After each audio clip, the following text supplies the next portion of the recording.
नमस्कार विद्यार्थी मित्रांनो, मी अर्चना पाटील आपले आजच्या या व्हिडिओमध्ये स्वागत करते। आज आपल्याला इयत्ता 6वी विषय मराठी पाठ क्रमांक 8 कुंदाचे साहस या पाठाचा स्वाध्याय अभ्यासाचा आहे। बच्चों, आज हमें कक्षा 6 विषय मराठी पाठ क्रमांक 8 कुंदाचे साहस इस पाठ का स्वाध्याय अध्ययन करना है। आपण प्रश्न क्रमांक 1 पाहूया। प्रश्न 1, 2-3 वाक्यात उत्तरे लिहा। इसका अर्थ होता है हमें 2-3 वाक्य में उत्तर लिखना है। 1, झाडे शेते हिरवीगार कशामुळे झाली होती। बच्चों, इस प्रश्न का अर्थ होता है झाड़ मतलब पेड़, शेते मतलब खेती। पेड़ और खेत हरे भरे कैसे हुए थे। उत्तर, पावसाळ्याचे दिवस होते त्यामुळे झाडे शेते हिरवीगार झाली होती। पावसाळ्याचे मतलब क्या, बरसात के दिन थे, इसीलिए झाड़ और शेत हरे भरे थे। 2, कुंदा केव्हा पोहायला शिकली होती। इसका अर्थ होता है कुंदा पोहायला मतलब तैरने वो कब सीखी थी। उत्तर, वयाच्या 8व्या वर्षी कुंदा पोहायला शिकली होती, मतलब जब वो 8 साल की थी तब वो तैरना सीखी थी। 3, कुंदाला नदीवर कोणते दृश्य दिसले। इसका अर्थ होता है कुंदा को नदी पे कौन सा दृश्य दिखाई दिया। उत्तर, धावा धावा रजिया नदीत पडली ही हाक ऐकून कुंदा धावतच नदी काठावर पोहोचली। आजूबाजूचे लोक आवाज ऐकून नदीकडे धावत होते, गलका वाढला होता। कुंदाने पाहिले की रजिया पाण्यात गटांगळ्या खात पाण्याच्या प्रवाहाबरोबर पुढे वाहत जात होती। हे दृश्य कुंदाला नदीवर दिसले। देखो बच्चों, कुंदा को नदी पे क्या दिखाई दिया कि आवाज आ रही थी। हाक मतलब क्या, आवाज देना। क्या आवाज था, धावा धावा मतलब आओ आओ भाग कर आओ, रजिया नदी पड़ली, रजिया नदी में गिर गई है। ही हाक मतलब ये आवाज सुनकर कुंदा धावतच नदी काठावर पहुंचली। कुंदा भागते भागते नदी किनारे पर आई। तब तक का जो आजू बाजू के लोग थे वो भी नदी के पास आ रहे थे। गल का मतलब आवाज, सबका आवाज आ रहा था। अब कुंदा ने क्या देखा कि रजिया पानी में गटांगळ्यात, जब हम पानी में गिरते हैं तो मुंह में पानी जाता है, आंखों में पानी जाता है, तो गटांगळ्या खात पाण्याच्या प्रवाहाबरोबर पानी के साथ साथ वो आगे आगे बहते जा रही थी। हे दृश्य कुंदाला नदीवर दिसले। ये दृश्य कुंदा को नदी पे दिखाई दिया। 4, नदीच्या काठावर लोग कुंदाला कोणत्या सूचना देत होते। नदी के किनारे पे लोग कुंदा को कौन सी सूचना दे रहे थे। उत्तर, कुंदाने रजियाला वाचवण्यासाठी नदीत उडी मारली। ते पाहून लोक म्हणत होते की अरे रजिया बुडते आहे, एवढीशी कुंदा तिला कशी वाचवणार, पाण्याचा वेग वाढतो आहे, कुंदा माघारी फिर। देखो कौन सी सूचना दे रहे थे। कुंदा ने क्या की थी, रजिया को बचाने के लिए नदी में उड़ी मारी थी। ये देखकर लोग बोलने लगे कि अरे इतनी रजिया पानी में डूब रही है और इतनी छोटी कुंदा उसको कैसे बचाएगी, और पानी का वेग मतलब पानी की जो गति है वो बढ़ रहा है, तो कुंदा आप रिटर्न आओ, ऐसे सूचना क्या कर रहे थे, लोग दे रहे थे। 5, रजियाच्या आईच्या डोळ्यातून आनंदाश्रू का आले।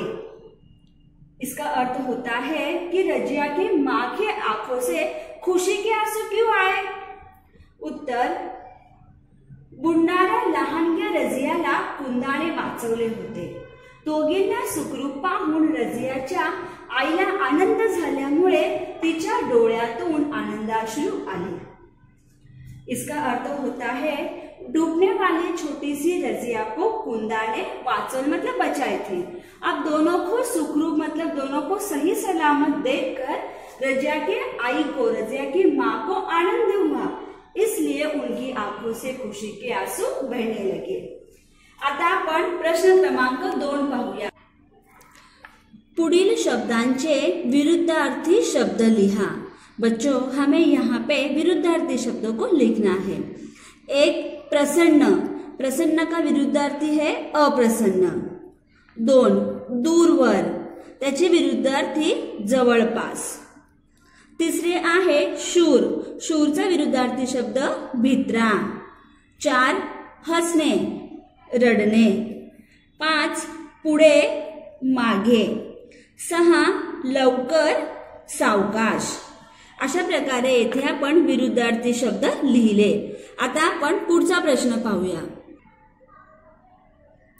आपला पुढील प्रश्न आहे, पोहण्यामध्ये तरबेज असलेल्या व्यक्तीला जलतरणपटू म्हणतात। या प्रकारचे पुढील शब्द वाचा व त्यांच्या योग्य जोड्या लावा।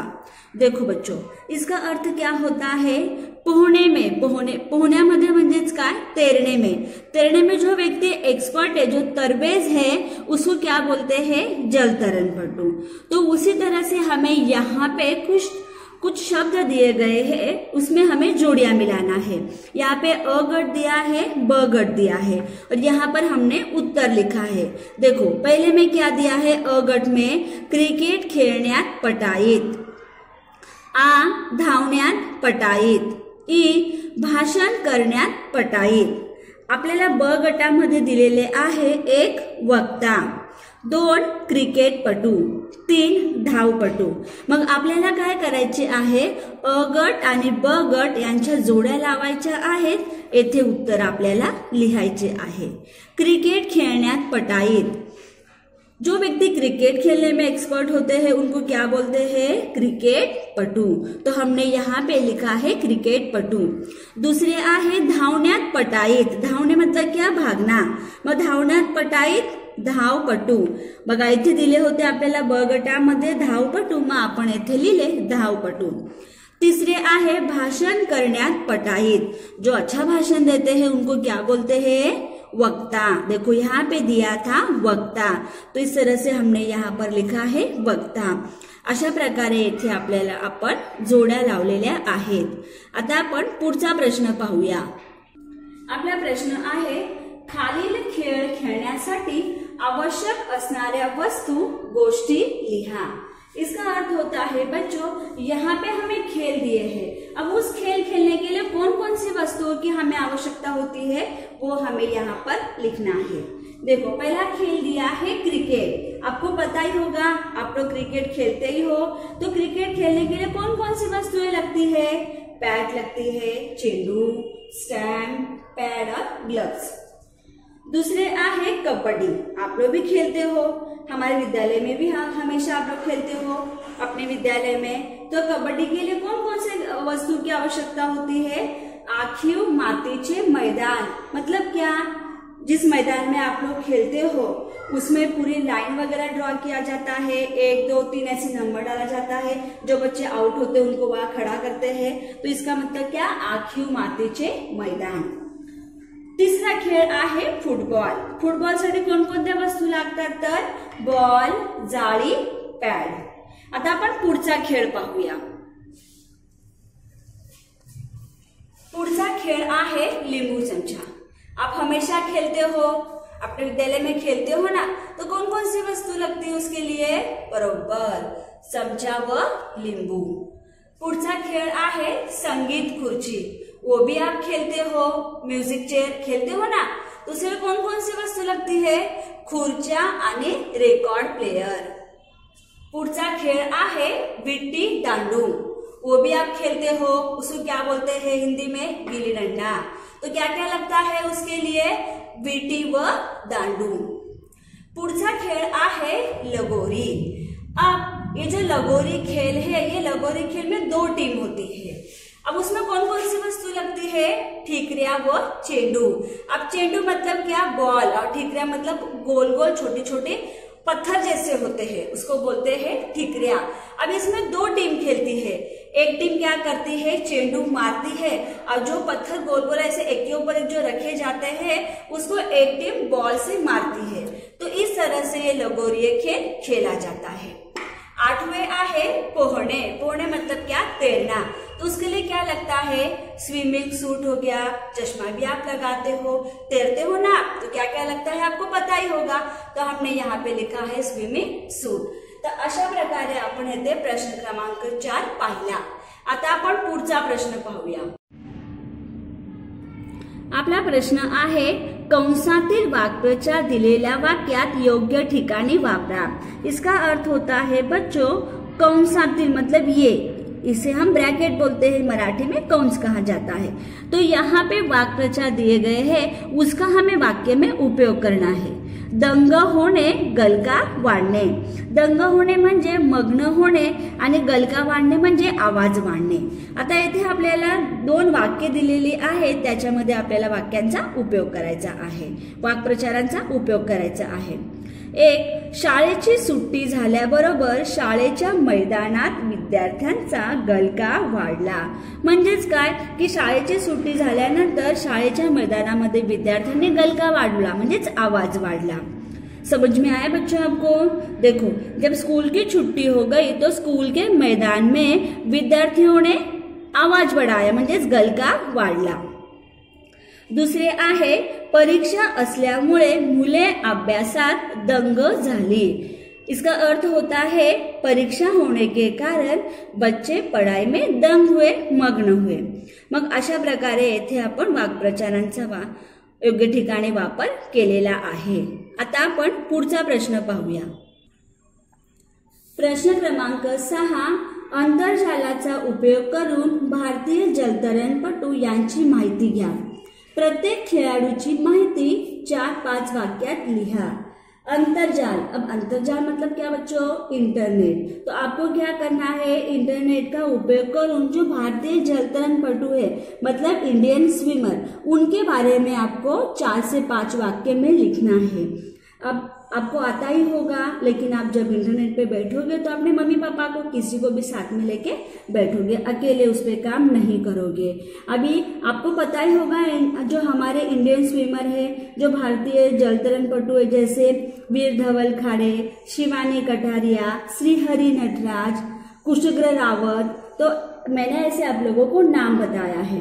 आप जब इंटरनेट पे बैठोगे तो अगर आपको दूसरे व्यक्तियों के, दूसरे जलतरणपटू के अगर नाम मिलते हैं, उनकी जानकारी मिलती है, तो वो भी आप लिख सकते हो। कितने वाक्य में लिखोगे बच्चों? 4 से 5 वाक्य में। ठीक है, अब हम अगला वाला प्रश्न देखते हैं।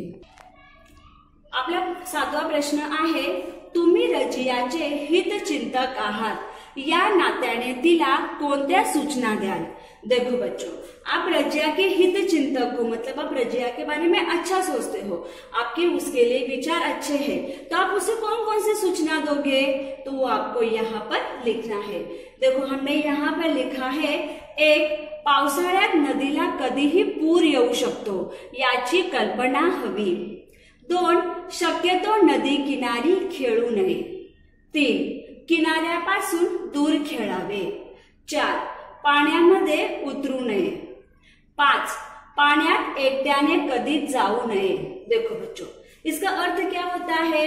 बारिश में नदी में कभी भी बाढ़ आ सकती है, तो इस बात की कल्पना होना चाहिए।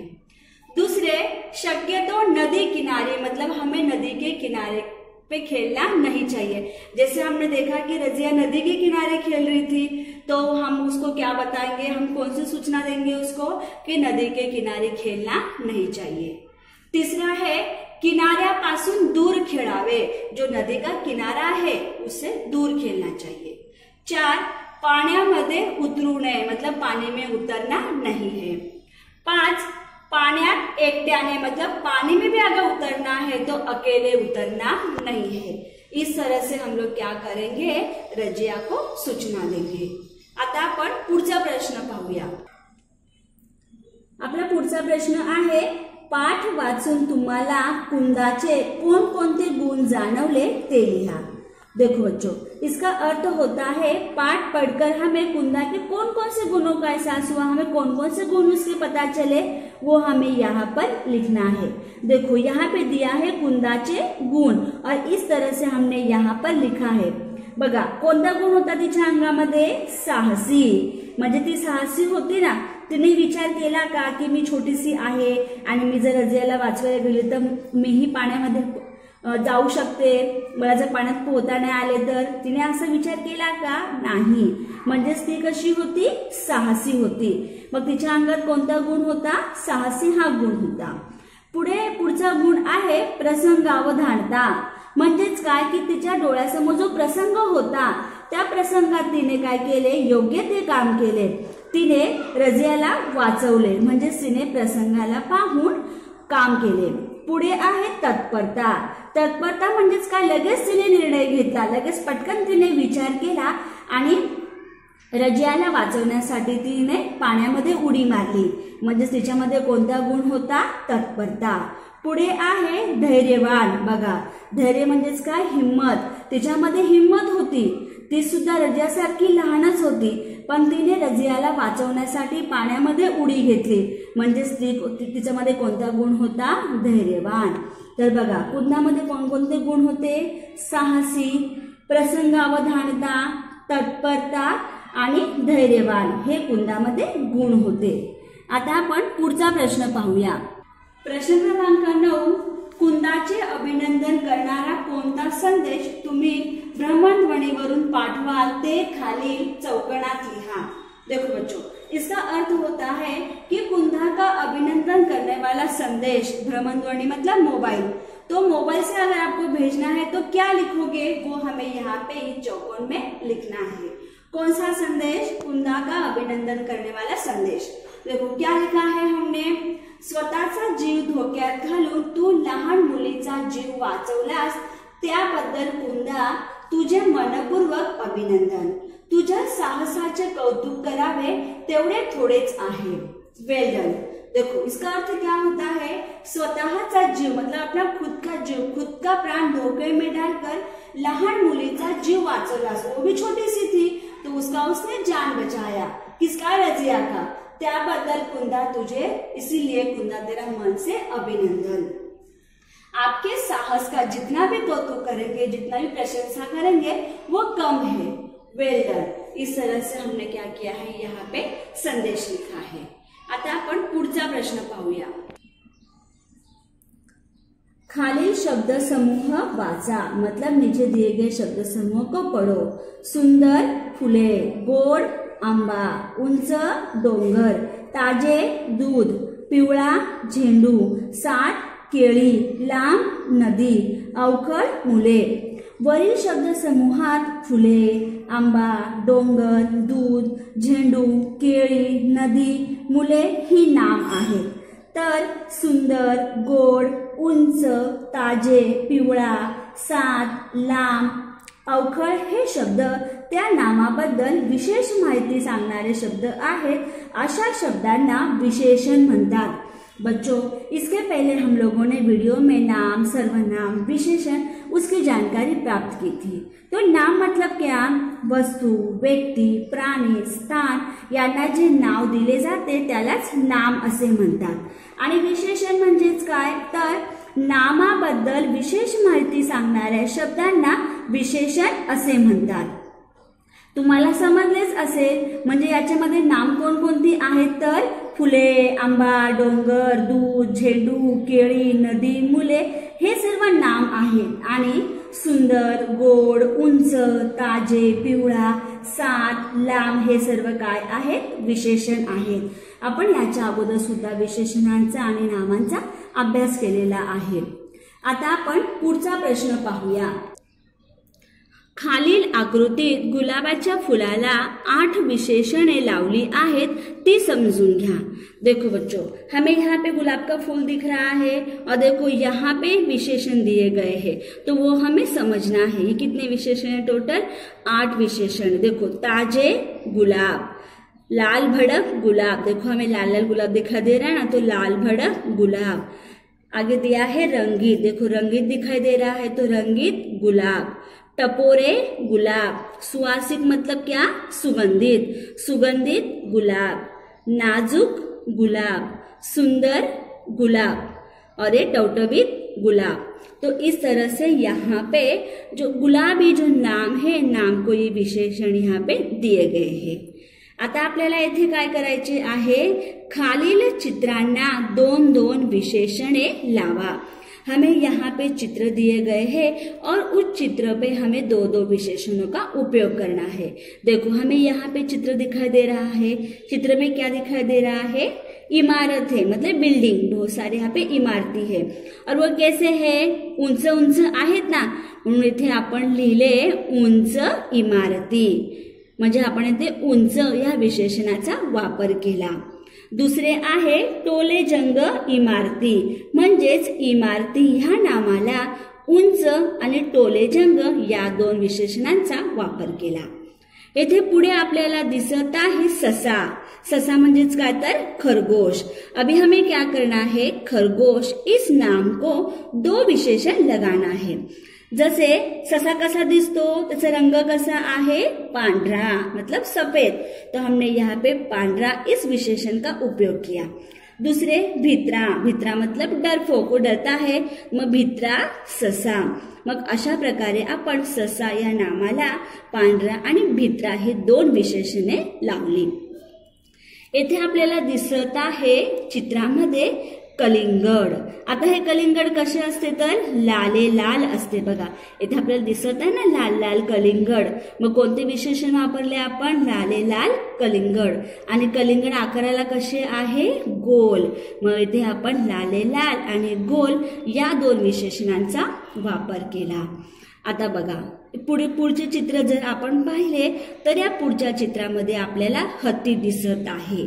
आता हा हत्ती कसा आहे, अवाढव्य आहे, मग आपण इथे अवाढव्य या विशेषणाचा वापर केला आणि पुढे त्याचा रंग कसा असतो तर काळा, मग आपण इथे अवाढव्य आणि काळा या 2 विशेषणांचा हत्ती या नामाला उपयोग केला। समजलं असेल तुम्हाला। आता आपण पुढे पाहूया। खालील वाक्य वाचा, मतलब नीचे दिए गए वाक्य को पढ़ो। अरे रे तू पढ़लास, शाबास, छान खेळलास, अरे वाह छान कपडे आहेत। देखो उत्कट भावना व्यक्त करताना ती दाखवणाऱ्या शब्दांच्या शेवटी असे चिन्ह देतात, या चिन्हास उद्गार चिन्ह म्हणतात। बच्चों हमने इसके पहले वीडियो में विराम चिन्हों के प्रकारों का अध्ययन किया है। हमने सारे प्रकारों को पढ़े थे, इसमें हमने उद्गार चिन्ह को भी पढ़े थे। जब हम हमारे मन की भावना प्रकट करते हैं तो उसमें हम क्या करते हैं, उद्गार चिन्ह का उपयोग करते हैं। देखो यहाँ पे जैसे उद्गार चिन्ह का उपयोग किया गया है।